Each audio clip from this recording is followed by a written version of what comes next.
जय श्री राधा कृष्ण भगवान जी की, जय श्री गणपति जी महाराज की, जय गणेश चतुर्थी व्रत की। मंदिर श्री बंसी वाले महात्मा यूट्यूब चैनल की ओर से आज हम आपको सुनाने जा रहे हैं फाल्गुन मास के कृष्ण पक्ष की गणेश चतुर्थी के व्रत की कथा, अर्थात जिसको संकष्टी चतुर्थी का व्रत भी कहा जाता है।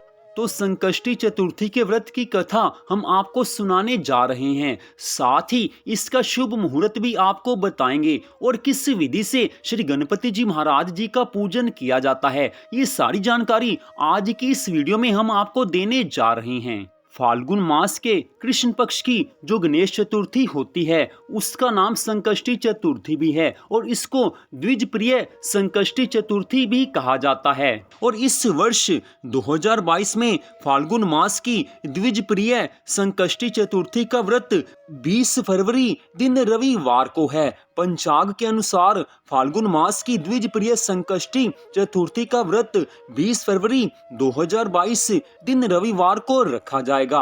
अब हम आपको यहाँ पर संकष्टी चतुर्थी तिथि का शुभ मुहूर्त बताने जा रहे हैं। चतुर्थी तिथि की शुरुआत 19 फरवरी रात्रि 9:56 पर हो जाएगी और चतुर्थी तिथि का समापन 20 फरवरी रात्रि 9:05 पर हो जाएगा। इस दिन चंद्र उदय का समय लगभग रात्रि 9:50 पर रहेगा, लेकिन अलग अलग शहरों में चंद्र दर्शन अलग अलग समय पर हो सकता है।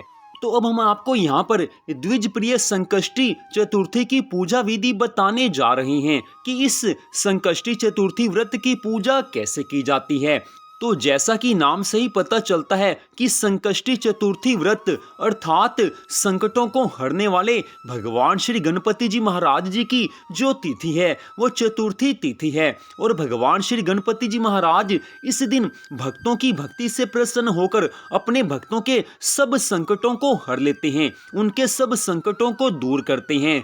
वैसे तो ये व्रत संतान की प्राप्ति के लिए और संतान के शुभ भविष्य के लिए रखा जाता है, संतान के स्वास्थ्य के लिए रखा जाता है, लेकिन जो मनुष्य की विभिन्न मनोकामनाएं होती हैं वो भी इस व्रत से पूरी हो जाती हैं। हमारे जीवन में कोई भी कष्ट हो, कोई भी संकट हो, कोई भी तकलीफ हो, कोई भी परेशानी हो, अगर हम इस दिन संकष्टी चतुर्थी के व्रत के दिन व्रत रखते हैं तो भगवान श्री गणपति जी महाराज जी की कृपा से हमारे वो सब संकट दूर हो जाते हैं। तो अब यहाँ पर हम आपको संकष्टी चतुर्थी की पूजा विधि बताने जा रहे हैं। तो चतुर्थी तिथि के दिन भगवान श्री गणपति जी महाराज जी की पूजा का विधान है। सुबह नहा धोकर पवित्र होकर साफ सुथरे वस्त्र धारण करें। इसके पश्चात मंदिर में दीपक जलाएं। पूर्व या उत्तर दिशा की ओर मुंह करके पूजन करना चाहिए। लकड़ी की चौकी पर आसन बिछाकर भगवान श्री गणेश जी की मूर्ति की स्थापना करें। गणेश जी महाराज जी के सामने धूप दीप जलाएं और गौरी गणेश जी की विधि विधान से पूजा अर्चना करनी चाहिए। और उसके पश्चात ओम गणेशाय नमः इस मंत्र का जाप करें या गणपति जी महाराज जी के अन्य मंत्रों का जाप करें। पूजन के पश्चात गणेश जी महाराज को तिल से बनी मिठाई, मोदक या लड्डू का भोग लगाएं। गणपति जी महाराज जी को चंदन और दुर्वा अर्पित करें। अंत में भगवान श्री गणपति जी महाराज जी की आरती करें। संकष्टी चतुर्थी का व्रत शाम के समय चंद्र दर्शन के बाद ही खोला जाता है। चंद्रमा के निकलने से पहले गणपति जी महाराज जी की पूजा करनी चाहिए। चंद्र उदय होने पर चंद्रमा को अर्घ्य देना चाहिए और साथ में इस व्रत की कथा को पढ़ना चाहिए या सुनना चाहिए। दोनों का ही बराबर फल बताया गया है। पूजन की समाप्ति पर प्रसाद बांटना चाहिए और पूजन की समाप्ति के पश्चात व्रत वाला भोजन करना चाहिए। तो इस प्रकार से ये संकष्टी चतुर्थी व्रत की संपूर्ण विधि की जानकारी आपको दी गई है। तो अब हम आपको सुनाने जा रहे हैं फाल्गुन मास के कृष्ण पक्ष की गणेश चतुर्थी की कथा, अर्थात संकष्टी चतुर्थी व्रत की कथा हम आपको यहाँ पर सुनाने जा रहे हैं।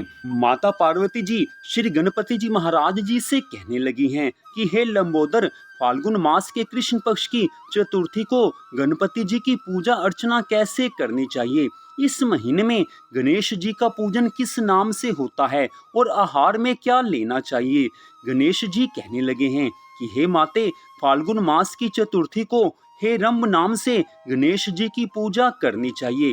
पूजा का विधान पहले कही गई विधि के अनुसार है। इस खीर में कनेर का पुष्प मिलाकर गुला बांस की लकड़ी से हवन करना चाहिए। विद्वानों के मतानुसार भोजन में घृत और चीनी लें। इस बारे में पहले समय की एक कथा सुनाता हूँ।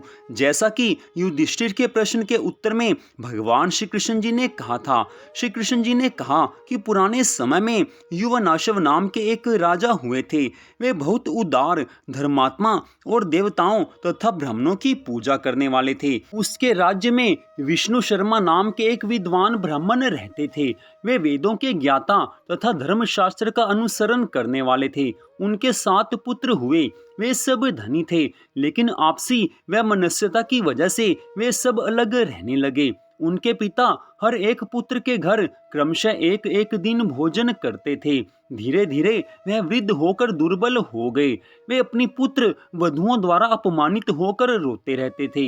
एक बार विष्णु शर्मा गणेश चतुर्थी का व्रत रखकर अपनी बड़ी पुत्र वधु के घर पहुंचे। उन्होंने कहा, हे बहुरानी, आज मैंने गणेश जी का व्रत किया है। तुम पूजन का सामान इकट्ठा कर दो। गणेश जी खुश होकर बहुत धन देंगे। यह सुनकर कठोर वाणी में वो कहने लगी हैं कि हे ससुर जी, मुझे घर के कार्यों से ही अवकाश नहीं मिलता। मेरे पास फिजूल के कामों में पड़ने का वक्त नहीं है। आप सदैव ही कुछ न कुछ कार्य बताते रहते हो। आज गणेश जी का व्रत करने को कह दिया। मैं गणेश व्रत को नहीं जानती और ना ही तुम्हारे गणेश जी को। आप यहाँ से चले जाइए। उस समय बहू की डांट फटकार सुनकर वह 6 बहुओं के घर क्रमशः गया, परंतु सभी ने उसको डांट फटकार कर भगा दिया। सभी जगह से अनादर पाकर वह दुर्बल शरीर ब्राह्मण बहुत ही दुखी हुआ। अंत में वह छोटी बहू के घर जा बैठा। छोटी बहू निर्धन थी। वह संकुचाता हुआ बोला कि अरे बहू रानी, अब मैं कहाँ जाऊं? सब बहुओं ने मुझे झिड़क दिया। तेरे पास तो व्रत के सामान को इकट्ठा करने का कोई साधन नहीं दिख रहा। मैं स्वयं भी बहुत वृद्ध हो गया हूँ। हे कल्याणी बहू, मैं बार बार विचारता हूँ कि इस व्रत को करने से सिद्धि मिलेगी और सभी दुखों का नाश हो जाएगा। अपने ससुर की ये बात सुनकर बहू कहने लगी हैं कि हे ससुर जी, आप इतने परेशान क्यों हो रहे हो? आप स्वेच्छा पूर्वक व्रत कीजिए। आपके साथ मैं भी इस व्रत को करूंगी। इससे हमारे दुखों का नाश होगा। ऐसा कहकर छोटी बहू कहीं से भीख मांग कर ले आई और उसने अपने तथा ससुर के लिए अलग अलग लड्डू बनाए। उसने चावल, चंदन, फल, फूल, धूप, दीप और नैवेद्य सब पृथक पृथक करके ससुर के साथ पूजन किया। इसके बाद आदर से ससुर को भोजन कराया।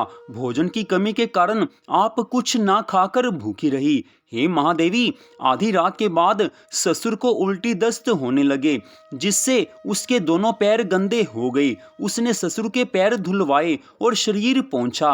वह दुखी होने लगी कि मुझ अभागिन के कारण आपकी ऐसी दशा क्यों हुई। हे ससुर जी, रात्रि में अब मैं कहाँ जाऊं? मुझे कोई उपाय सुझाइए। सारी रात विलाप करते रहने से अनजाने में उसका जागरण भी हो गया और जब सुबह हुई तो छोटी बहू क्या देखती है कि उसके घर में हीरे, मोती और मनियां बिखरी पड़ी हैं, जिससे सारा घर प्रकाशित हो रहा था। उसके ससुर के उल्टी दस्त भी बंद हो गए थे।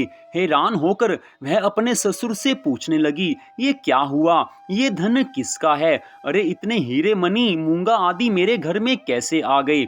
हे ससुर जी, हमें कोई चोरी में फंसाने के लिए तो यह घर में नहीं डाल गया है। बहू की बात सुनकर ससुर ने कहा, हे कल्याणी, ये सब तुम्हारी श्रद्धा भक्ति का फल है। तुम्हारी भक्ति से गणेश जी प्रसन्न हो गए हैं और उन्होंने इस व्रत के करने से ही तुम्हें इतना धन दिया है। बहू कहने लगी कि हे ससुर जी, आपकी कृपावश गणेश जी प्रसन्न हुए हैं। मेरी निर्धनता दूर हुई है और मुझे अपार धन संपत्ति प्राप्त हुई है। आप धन्य हैं। आपकी कृपा से ही मैं धन्य हुई हूँ। अब छोटी बहू के घर में अपार धन संपत्ति देखकर अन्य सब बहुएं बहुत क्रोधित हुई हैं। वे कहने लगी कि बूढ़े ने अपना सारा जमा किया हुआ धन छोटी बहू को दे दिया है। भाइयों की आपसी कलह को देखकर विष्णु शर्मा भयवश कहने लगे कि इसमें मेरी कोई गलती नहीं है। छोटी बहू को केवल इस व्रत के करने से ही गणेश जी ने प्रसन्न होकर यह कुबेर जैसी संपत्ति प्रदान की है। हे बहुओं, मैंने पहले तुम्हारे घर जाकर इस व्रत को करने के लिए कहा था, परंतु तुमने मुझे झिड़क दिया। छोटी बहू ने भीख मांगकर इस व्रत को किया है। इस व्रत को करने से गणेश जी ने प्रसन्न होकर इसको अपार संपत्ति प्रदान की है। इतनी कथा सुनाकर आज गणेश जी महाराज माता पार्वती जी से कहने लगे हैं कि हे माता, उस ब्राह्मण के 6 बेटे गरीब, रोगी और दुखी हो गए। सिर्फ छोटा बेटा ही धनवान बन गया। वे 6 परस्पर बराबरी करते हुए फाल्गुन कृष्ण चतुर्थी का व्रत करने लगे। इस व्रत के फलस्वरूप वे सब भी क्रमशः धनवान बन गए। इसी तरह जो लोग गणेश चतुर्थी के इस व्रत को करेंगे, संकष्टी चतुर्थी के इस व्रत को करेंगे, वे भी धन धान्य से पूर्ण रहेंगे। भगवान श्री कृष्ण जी कहने लगे हैं कि हे युधिष्ठिर, गणेश चतुर्थी के व्रत को करने से राज्य की इच्छा वाले को राज्य प्राप्त होता है। अतः हे राजन, आप भी इस व्रत को करें। इस व्रत के प्रभाव से आप सब कष्टों से मुक्ति पाकर राज्य का सुख भोगने लगेंगे। भगवान श्री कृष्ण जी से ये कथा सुनकर युधिष्ठिर अति प्रसन्न हुए हैं और इस व्रत को करके गणेश जी की अनुकंपा से संपूर्ण राज्य के शासक हुए हैं। तो इस प्रकार गणेश चतुर्थी अर्थात संकष्टी चतुर्थी की कथा का यहीं पर विश्राम होता है। मंदिर बंसी वाले महात्मा यूट्यूब चैनल की ओर से आज की इस कथा को आपने सुना। इस कथा में स्पष्ट बताया गया है कि जो कोई भक्त श्रद्धा भावना से इस व्रत को करेंगे, उनके ऊपर भगवान श्री गणेश जी महाराज जी की अनंत कृपा होगी।